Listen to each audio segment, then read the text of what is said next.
siguientes, tengan todos ustedes muy buenos días.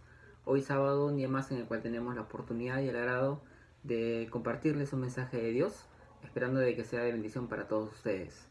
Bien, esta mañana vamos a hablar un poco acerca del libro de Filemón.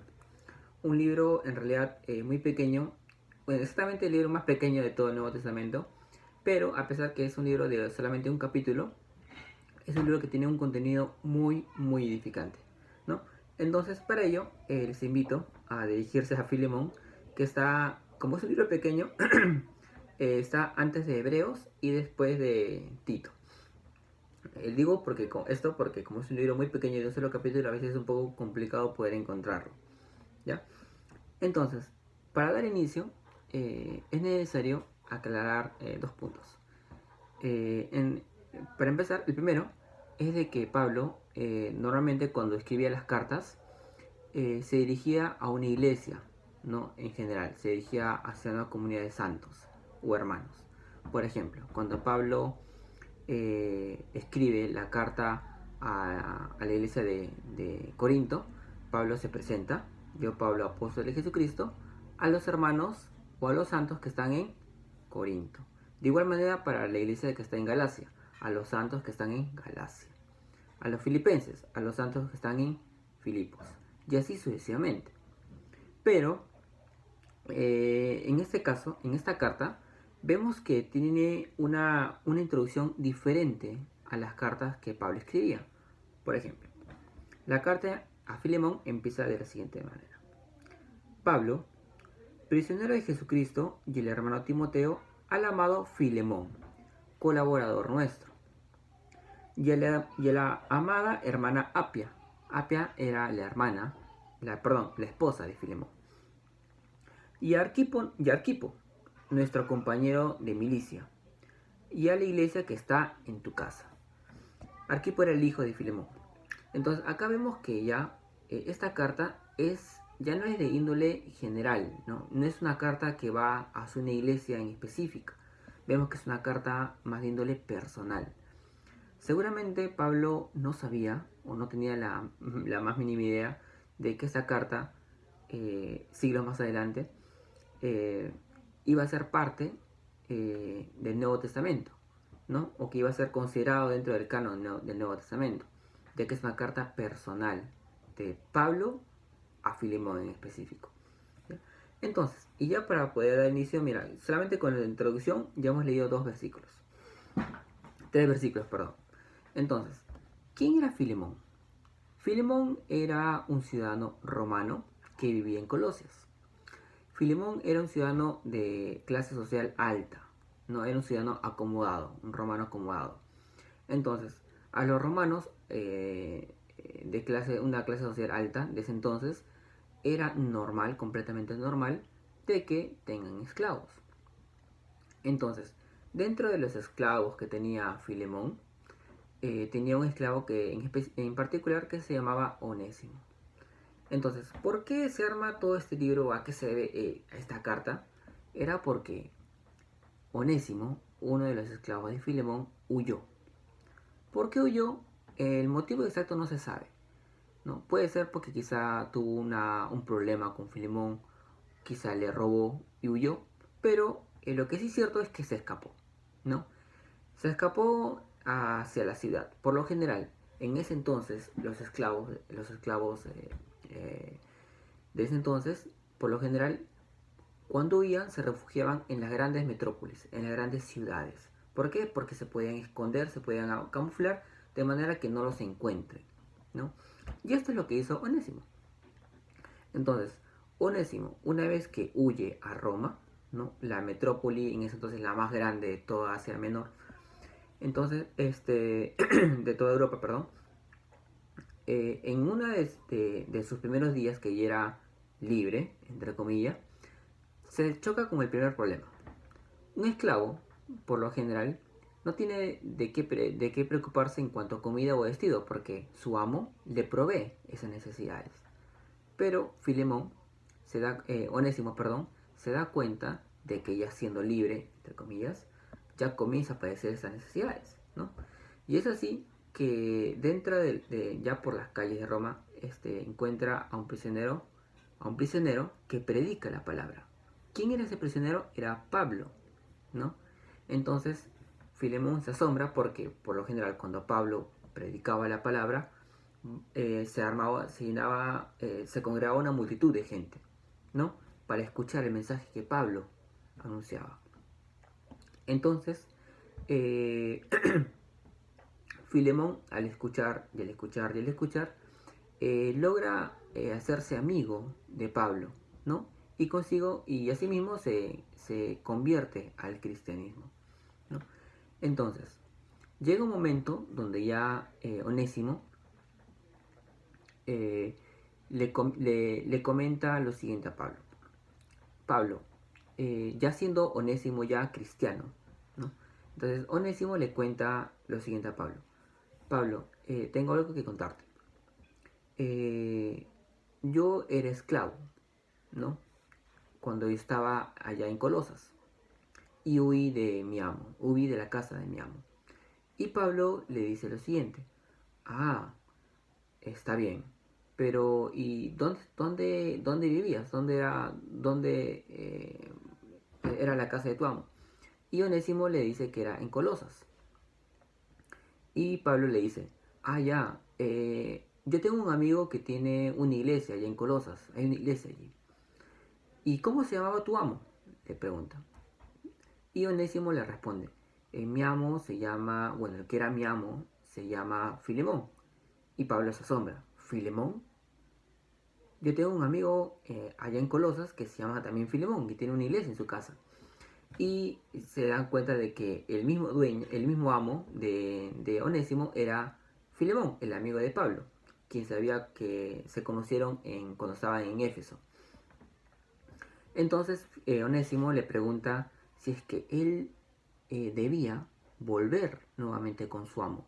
¿Por qué? Porque Onésimo reflexionó a la luz de la palabra que lo que había hecho estaba mal, ¿no? Sabía que el huir no era una acción ejemplar que él debía seguir, ¿no? Se dio cuenta que lo que había hecho estaba mal.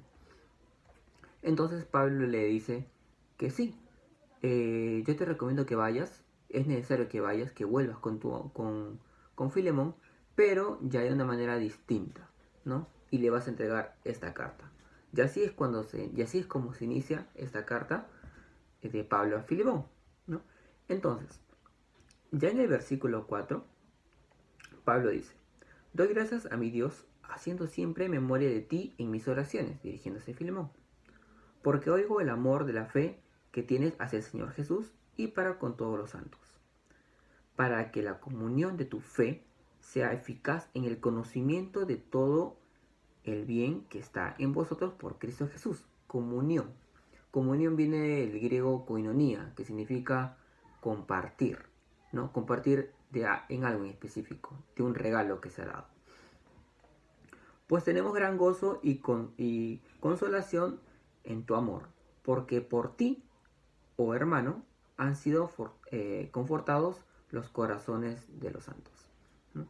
Ya acá empieza cuando Pablo intercede por Onésimo, por lo cual, aunque tengo mucha libertad en Cristo para mandarte lo que conviene, más bien te ruego por amor, siendo como soy, Pablo, ya anciano. Dice anciano porque los estudios bíblicos indican de que Pablo, cuando escribió esta carta, ya tenía ya superaba los 60 años. Hoy en día 60 años no, quizás no implica que sea anciano, pero Pablo ya se consideraba anciano, ¿no? Y ahora, además, prisionero de Jesucristo. Te ruego por mi hijo Onésimo, a quien engendré en mis prisiones. Pablo, sabemos que Pablo no tenía hijos, Pablo no tenía esposa, ¿no? Pero aún así le dice mi hijo Onésimo, porque Pablo, al igual que Timoteo, él tenía hijos espirituales, ¿no? El cual en otro tiempo te fue inútil, cuando Onésimo era esclavo.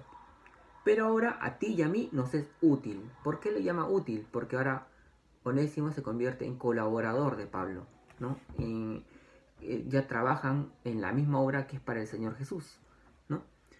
Versículo 12. El cual vuelvo a enviarte.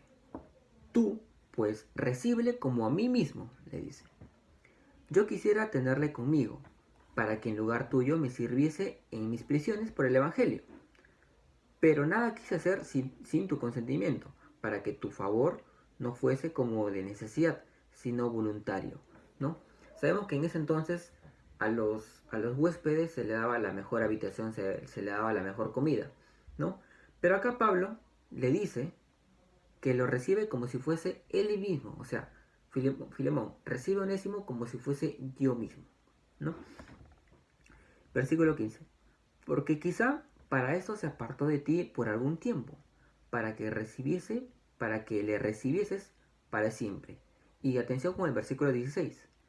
Ya no como esclavo, sino como más que esclavo, como hermano amado, mayormente para mí, pero cuanto más para ti, tanto en la carne como en el Señor. Entonces, acá Pablo le dice, ya no recibas a Onésimo como esclavo, sino ahora como de igual manera, como si fuese yo. Quiere decir de que recibas a Onésimo como un hermano ya en la fe, un hermano en Cristo. Esto en ese entonces era una idea totalmente descabellada, porque recibir a un esclavo en ese entonces y tomarlo como tu semejante, como de igual a igual, como en la misma clase social, en la misma línea, era algo totalmente descabellado e iba contra el status quo de en ese entonces, de la Roma de ese entonces, ¿no? Y versículo 17. Así que, si me tienes por compañero, recíbele como a mí mismo, nuevamente. Y si en algo te dañó o te debe, ponlo a mi cuenta. Yo, Pablo, lo escribo de mi mano. Yo lo pagaré, por no decirte que aún tú mismo te me debes también. Si, hermano, tenga yo algún provecho si, hermano, tenga yo algún provecho de ti en el Señor, conforta mi corazón en el Señor. Te he escrito confiando en tu obediencia, sabiendo que harás aún más de lo que te digo. Prepárame también alojamiento, porque espero que por vuestras oraciones os seré concedido. Y acaba con una salutación final. Te saludan Epafras, mi compañero de prisiones por Cristo Jesús, Marcos, Aristarco, Demas y Lucas, mis colaboradores. La gracia de nuestro Señor Jesucristo sea con vuestro espíritu. Amén. Entonces, acá vemos que Pablo hace un rol decisivo, un rol muy importante, un rol que nos compete también a nosotros, que es el rol del reconciliamiento, el ministerio de la reconciliación, perdón.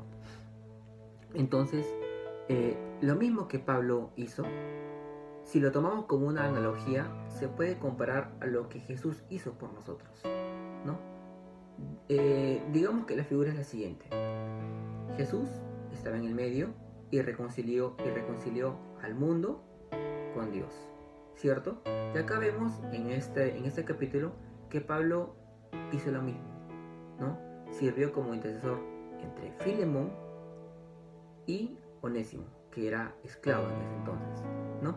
Y Pablo logra reconciliar a ambos, que seguramente en un momento, en un pasado tuvieron un conflicto, pero Pablo le dice, recíbelo, ya no como esclavo, sino como de igual, ¿no? Como de hermano a hermano, sin importar raza, ni género, ni condición social, sino recibirlo como hermano en Cristo, como todos nosotros lo somos. Entonces, este es un rol, ¿no? Y nos insta a seguir practicando el ministerio que es la reconciliación. Entonces, dicho esto, espero que este mensaje haya sido de su agrado y que haya sido de bendición para todos ustedes. Buen día, hermanos.